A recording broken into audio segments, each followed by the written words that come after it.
আসসালামু আলাইকুম। কোয়েল পাখির জিরো বাচ্চা কীভাবে ব্রুডিং করব এবং ব্রুডিং চলাকালীন অবস্থায় আমরা কি কি ওষুধ ব্যবহার করব এবং কি কি খাবার ব্যবহার করব সব কিছু এই ভিডিওর মাধ্যমে আপনাদের সামনে উপস্থাপন করার চেষ্টা করব। সম্পূর্ণ ভিডিওটা মনোযোগ সহকারে দেখবেন। আমরা আমাদের খামারের পাখিগুলা থেকে বীজ ডিম কালেক্ট করি এবং আমাদের ইনকিউবেটরে সেই ডিমগুলা দিয়ে এক এক করে 1 থেকে 17 দিন পর্যন্ত ইনকিউবেটরে থাকে। ইনকিউবেটরে থাকার পর সেইখান থেকে ফুটফুটে বাচ্চা বের হয়। ইনকিউবেটরের বাচ্চা ফোটার পর আমরা চেষ্টা করি অন্তত 12 থেকে 24 ঘন্টা পর্যন্ত ইনকিউবেটরের ভিতরে রাখার, কারণ ইনকিউবেটরের ভিতরে যদি আমি বাচ্চাগুলোরে রাখি তাহলে ওদের পর্যাপ্ত যে তাপটা সেই তাপটা ওরা ইনকিউবেটরের ভিতরেই পাবে, কিন্তু যখন আমরা ব্রুডিংয়ে দিব তখন হয়তো ওদের পর্যাপ্ত তাপটা আমরা দিতে পারবো না। এই জন্য পর্যাপ্ত তাপটা দেওয়ার জন্য আমরা ইনকিউবেটরের ভিতরে একটু বেশি সময় ধরে রাখার চেষ্টা করি, যে অন্তত 12 থেকে 24 ঘন্টা পর্যন্ত আমরা ইনকিউবেটরের ভিতরে রাখি। ইনকিউবেটর থেকে বাচ্চা বের করার আগে আমরা ব্রুডিং ঘর রেডি করি বাচ্চা ব্রুডিং করার জন্য। বাচ্চা ব্রুডিংয়ে দেওয়ার আগে 1 থেকে 1.5 ঘন্টা আগে আমরা লাইট জ্বালায় রাখি, কারণ যেহেতু আমরা বাচ্চাটা ইনকিউবেটরের ভিতর থেকে বের করব, তো ইনকিউবেটরের ভিতরে যে তাপটা আছে ওই তাপটা আমরা ব্রুডার ঘরে দেওয়ার চেষ্টা করি। এই জন্য অন্তত 1 থেকে 1.5 ঘন্টা আগে আমরা ব্রুডিং ঘরে লাইটটা জ্বালায় রাখার চেষ্টা করি। এবং ব্রুডিং ঘরে বাচ্চা দেওয়ার আগে আমরা ব্রুডিং যে পটটা আছে, ব্রুডিং করার জন্য আলাদা একটা পাত্র পাওয়া যায়, সেই পাত্রের ভিতর আমরা লাইসোবিট মিশ্রিত পানি দিয়ে তারপর যে আমরা সেটাকে ব্রুডিং ঘরে দিই। তো যখন আমরা ওই পটটা ব্যবহার করি, পটটার ভিতর আমরা কিছু কাচের গুলি ব্যবহার করি। কাচের গুলি ব্যবহার করার কারণ যেহেতু বাচ্চাগুলো অনেক ছোট ছোট হয়, ছোট ছোট হওয়ার ফলে যখন আমরা এই পটটা দিব, এই পটটাও অনেক ছোট হয় আকৃতিতে, দেখতেছেন যে অনেকটা ছোট হয়।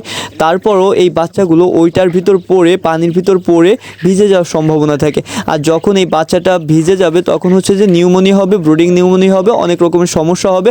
বাচ্চা ভিজে গেলে মারা যাওয়ার সম্ভাবনা বেড়ে যায়, অনেক বেশি বেড়ে যায়।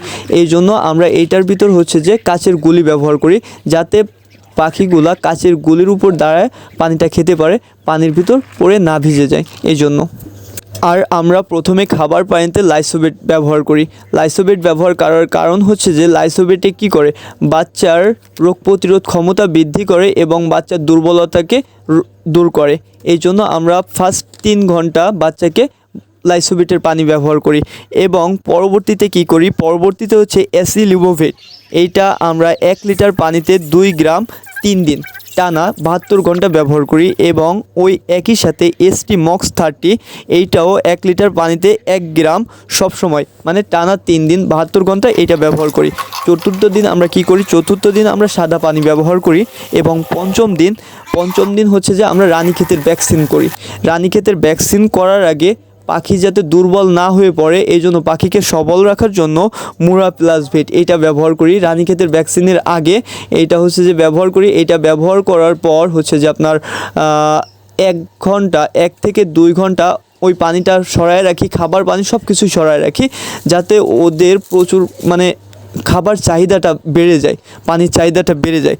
1 থেকে 2 ঘন্টা সরায় রাখার পর তারপর যে আপনার রানীক্ষেতের যে ভ্যাকসিন আছে সেই ভ্যাকসিনটা আমরা দিই, RDV ভ্যাকসিন এইটা ব্যবহার করি।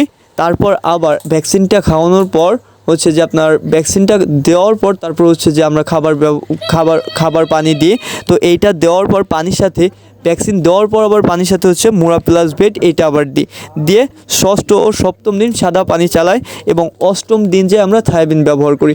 এইভাবে আস্তে আস্তে 8, 9, 10 দিনে ব্রুডিং কমপ্লিট হয়ে যায়। তো এই পর্যন্ত যে 1 থেকে 10 দিন পর্যন্ত আমরা ব্রুডিংয়ে যে ওষুধ ব্যবহার করতেছি সেইটা আপনাদের সাথে শেয়ার করছি। এবং এর পাশাপাশি আমরা কি খাবারটা ব্যবহার করি, আমরা যে ব্রয়লারের যে প্রি স্টার্টারটা আছে, মানে ব্রয়লার স্টার্টার যে ফিডটা আছে ওইটা ব্যবহার করি। আমি কোন কোম্পানির ব্রয়লার ব্যবহার করি, ব্রয়লার স্টার্টার ব্যবহার করি, আমি সগুনা কোম্পানির ব্রয়লার স্টার্টার ব্যবহার করি।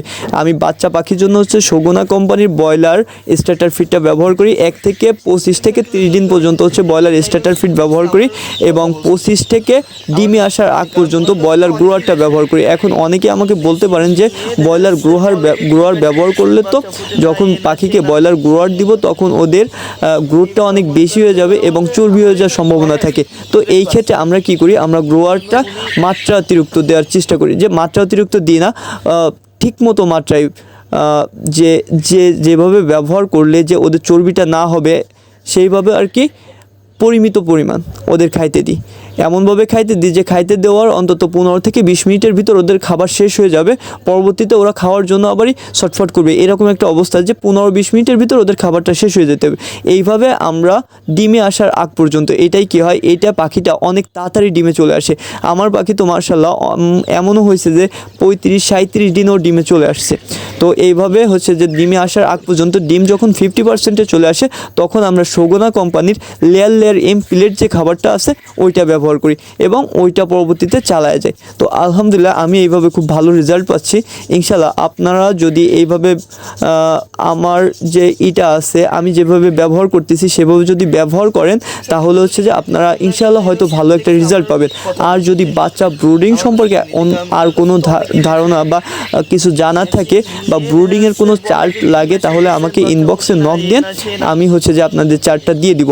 আমার কাছে চার্টটা করা আছে, ইনশাল্লাহ সবাইকে চার্টটা দিয়ে দিব। তো যদি কারো লাগে তাহলে ইনবক্সে মেসেজ দিবেন বা ফোন নাম্বার দিয়ে দেবো, ফোন নাম্বারে ফোন দিয়ে আমার কাছ থেকে চার্টটা নিয়ে নেবেন। আশা করছি সবাই বুঝতে পারছেন যে আমরা জিরো বাচ্চা কীভাবে ব্রুডিং করব। ধন্যবাদ সবাইকে। পেজটাকে বা যদি কেউ ইউটিউব থেকে দেখে থাকেন তাহলে আমার ইউটিউব চ্যানেলটাকে সাবস্ক্রাইব করে দিবেন এবং আমার পেজটাকে ফলো দিয়ে পাশে থাকবেন, লাইক কমেন্ট শেয়ার দিয়ে পাশে থাকবেন। ধন্যবাদ সবাইকে। আসসালামু আলাইকুম।